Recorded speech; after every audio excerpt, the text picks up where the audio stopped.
most watched, most trusted weather source. Here's your certified, most accurate First Alert forecast.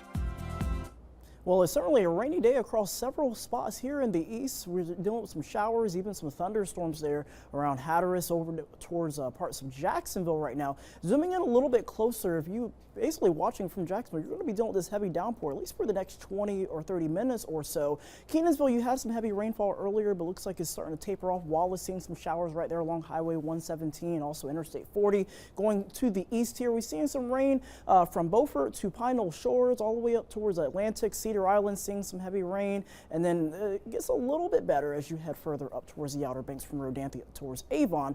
But the chance for showers and thunderstorms will continue through the rest of this evening as we have a stalled boundary across our area, even going into 9:30 tonight. Notice how it still shows some rain showers from New Bern down towards Kenansville. So it could be a rainy night ahead. Some of us could remain dry too, particularly north of 264, I would say from Rocky Mount over towards Greenville. Spotty shower too cannot be ruled out again, but that's what a 60% chance of rain is basically represented. Not everyone's seeing rainfall, but it's a pretty good chance as we go over the next few hours. Heading out the door going into your Monday, temperatures already starting off into the lower 80s. We should peak around 85, 86, seeing some scattered thunderstorms across the area. Could grow more numerous towards the early part of the evening, but again, we got that southeasterly flow that's going to keep providing that humidity as we go into the overnight hours. And then Tuesday, we start off a little bit on the drier side with temperatures into the lower 70s. But because of all the rain that we're seeing this afternoon and evening, we do have a flood watch, at least lasting through tonight for most spots here across the viewing area. But it's just something just to keep in mind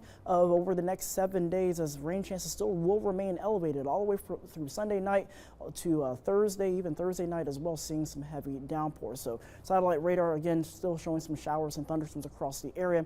But as we take a look at the big picture here, we have a dome of high pressure basically sitting here across the central United States, giving way to nice sunny weather. Meanwhile, Hurricane Franklin off our coast there, expected to stay away from eastern North Carolina. But the big story is Tropical Storm Idalia right now. We have winds around 40 miles an hour, pressure 995 millibars. But this system could very well affect Florida over the coming days as a Category 2 hurricane around 100 miles an hour. There's already those hurricane watches up for parts of the coast. There's a tropical storm watch there just to the south of Punta Gorda. But then as we go over into your Wednesday and Thursday, we have to keep an eye on it. The models have been shifting back and forth with this system. As of right now, we're on the left side of this cone. But yesterday, if you were watching, we were in the center. So even if the storm moves offshore, we can still see high surf and impacts from it in the form of rip currents as well. So again, just something to keep an eye on as we go into your Thursday. That's why we have a first alert weather day both your Tuesday and on your Thursday, because we're monitoring Hurricane Franklin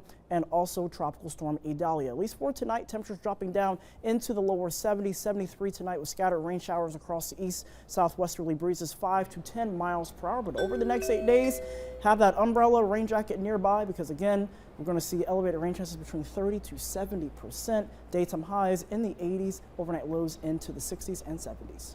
So for those kids waiting on the bus tomorrow morning or whatnot, will they see some of this rain, or is it kind of going to be hit or miss for them as well? It'll be hit or miss starting out early in the day, but going into the afternoon hours, I would say around recess, lunchtime, you may want to have that rain jacket with you, or instead of maybe going outdoors for recess, you may just want to keep that Stay indoors. Inside. Yeah, absolutely. I remember waiting on the bus and waiting for the bus, I should say. It's hard waiting in the rain with an umbrella and your book bag and all this stuff, so that's good to know.